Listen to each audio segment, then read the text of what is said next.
So welcome back from the exercise. How did you find that? It's an interesting process, isn't it?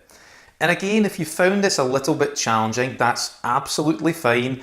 This is a slightly strange and different thing to ask someone to do, so it does take a little bit of practice and it takes a little bit of time to familiarise yourself with the technique. So keep practicing over time and I promise it's going to make a huge difference to how you release emotions. So where are we heading next? Well, in this video, I'd like to add in an additional layer, almost like a special ingredient that can really help you move beyond those negative emotions. And that's something called future pacing. Now, please bear in mind what we've covered so far can often be enough. You don't necessarily have to do this step.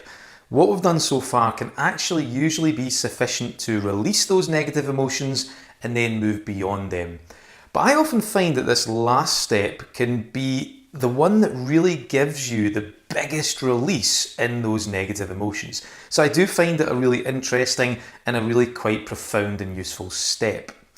So what is future pacing? Put simply, future pacing is where we start to see the future being different. So in our mind's eye, through our imagination, it's almost like we project ourselves into the future and start to imagine it being different in some capacity. If you remember, I've said time and time again, when we imagine something, it then becomes a choice to us. It's the same when it comes to imagining our future. If we imagine future possibilities, then all of a sudden they become an option to us. They open up. If we imagine ourselves being confident, being relaxed, or being successful, then it's going to open up the potential for that to happen. And of course, the opposite is true. If we imagine all these doomsday scenarios, horrible things happening to us, then of course we're going to be stressed. Of course we're going to be anxious and angry and potentially, a little bit fearful. And that's because when we imagine something, it then starts to point us towards that particular choice. So I'm going to take future pacing and I want to put it into the stuff we've been learning over the last few videos about releasing negative emotions. But before I do that, I want to give you an experience of how powerful this can be. So this is a physical experience. So obviously you can't do this if you're driving. You have to do this if you're in a house or some place that you can comfortably move your body. So what I want you to do is, I want you just to put your feet flat on the ground. So if you're sitting down, I'd like you to stand up. And then in a moment, I'm going to ask you to put your arm out and then begin to stretch round as so. Now the key thing here is not to move your feet. So you are actually rotating through your hips. Also, please don't injure yourself. Don't get competitive. This is purely just a little demonstration. So if you can go ahead and do that now if you haven't started already. So keep your feet flat on the floor, do not move your feet, but rotate from your hips. You could use your right arm or your left arm, it's entirely up to yourself, and I want you to start to rotate round. And then I want you just to pay attention to where your limit is. And I want you just to stop there. And then just make an imaginary chalk mark wherever your limit is. Then when you've done that, I want you to come all the way back and then close your eyes. Now, as you close your eyes, I want you just to do exactly what you did there just now, but do it inside your imagination. So I don't want you to actually physically rotate round. I want you to imagine that you're rotating round. So I want you to see it through your own eyes, hear it through your own ears, and feel what it feels like inside your body. So I want you to do it associated, reliving it as if it's happening right now. And as you rotate round inside your mind, I want you just to do it differently. I'd like you to go past that imaginary chalk mark.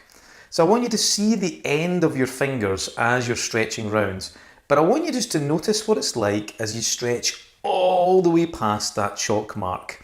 Perhaps a clear foot beyond it, maybe even a metre if you're in the metric system. Maybe you'll even go a full 180 degrees round.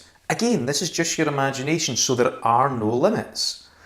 Maybe you can even stretch further to a full 270 degrees, maybe even a 360 degrees. What would that look like? What would that feel like if you were stretching all the way around?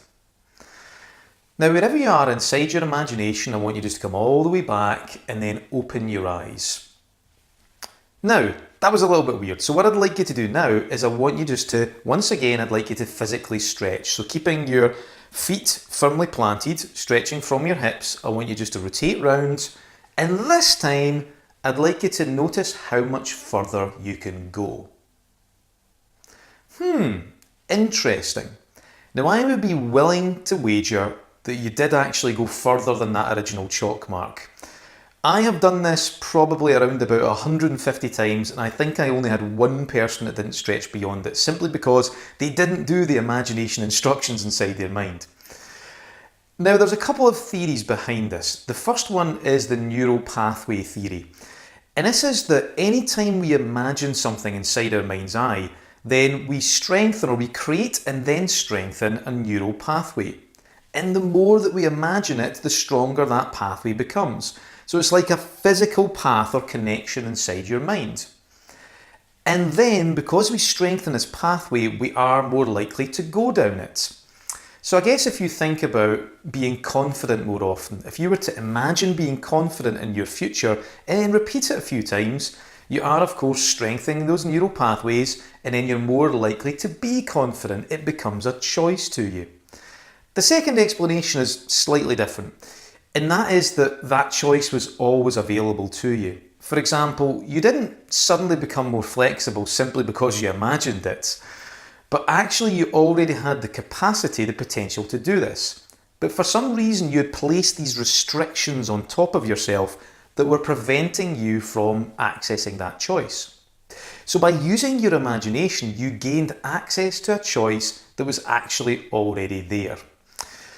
So which of these is accurate? I don't know. I think they're possibly both true in some capacity. But the repercussions of this are enormous. Because again, if you were to imagine being happy, being successful, being confident, being free from anxiety, free from stress, and really feeling happy, relaxed, and potentially even blissful, the more you do this inside your mind, the more you'll either strengthen a neural pathway or gain access to a choice that was actually already there, and the more likely you are to head down that path. So, how does this fit with releasing negative emotions? Well, it does, and it fits really quite nicely.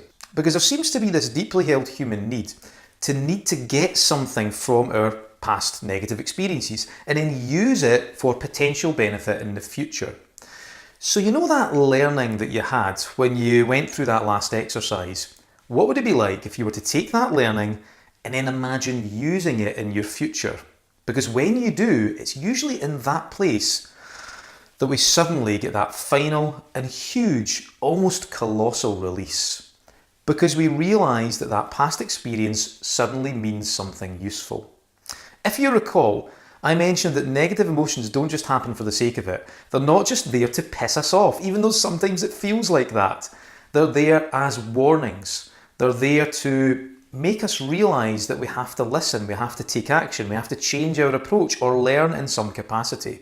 So by gaining access to that learning and then actually starting to imagine using that learning in the future, all of a sudden we can realise that we got that message. To give you an example, around about 10 years ago, I finished a long-term relationship. Now, at the time, I was in the relationship for roughly around about 9.5 years.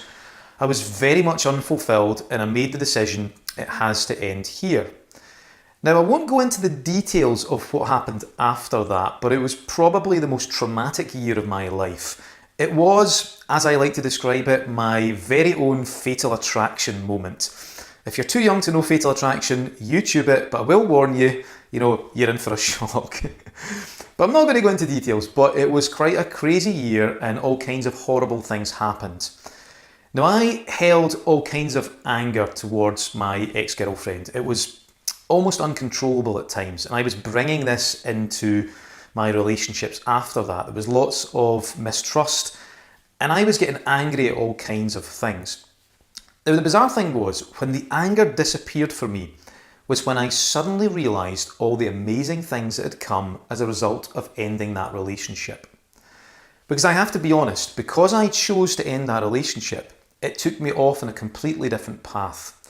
And it brought me all kinds of amazing things. I met all kinds of wonderful people. My business started to thrive. My whole life started to go in a completely different direction, and I opened up to new experiences that were much more fulfilling and much more meaningful.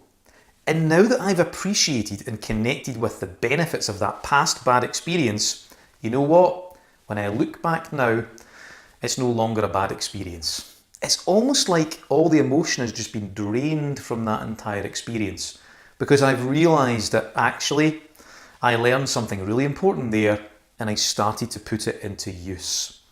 And this is the key concept that we're looking at here. When you get the learning, it's wonderful, we get a release, but when we actually take that new learning and start to imagine it integrating into our future, suddenly we can get an even bigger release. And it can often be that final piece that just fully and completely lets go of that negative emotion. So that's quite a lot of information. I do appreciate that. So in the next video, what I'm going to do is I'm going to take this idea of future pacing, imagining your future to be different, and we're going to put it into everything that we've learned so far about releasing negative emotions. And I want to just encapsulate everything into one single technique. And I'm also going to point you in the direction of an audio that you can listen to that actually takes you through that technique as well. Massively powerful process, very complete, very comprehensive, and I know it's going to make a big difference to your life.